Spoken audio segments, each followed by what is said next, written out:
Getting the error.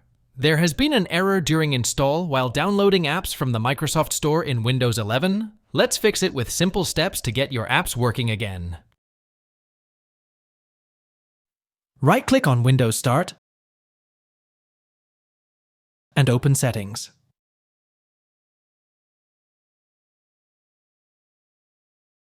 Go to Apps and then click on Installed Apps.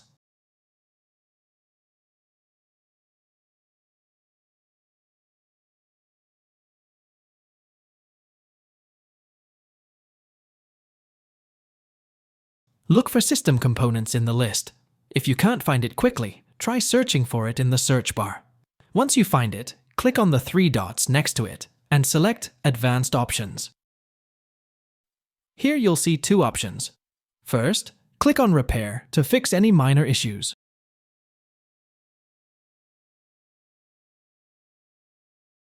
If that doesn't work, go ahead and click on Reset. Don't worry, this won't delete your personal data.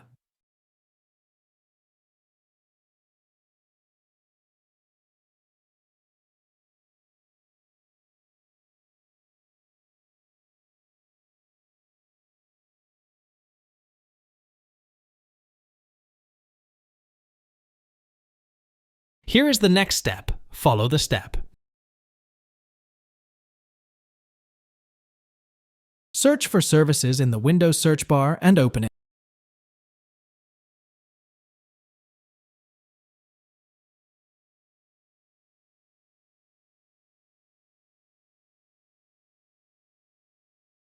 Look for Microsoft Store Install Service in the list of services.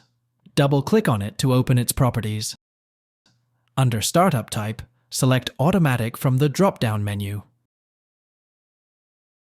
Click on Apply to save the changes, and then click OK.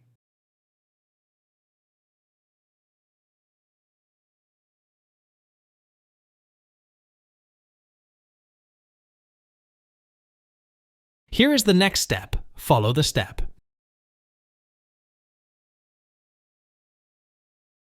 Final solution. In the search bar, type wsreset. This is a simple built-in tool to reset the Microsoft Store cache. Click on wsreset and wait a few seconds while it runs. You'll see a black window pop up for a moment. That's normal. Once done, the Microsoft Store will reset, and it should be working fine. If you found this video helpful, don't forget to like and subscribe for more tech tips. Thanks for watching.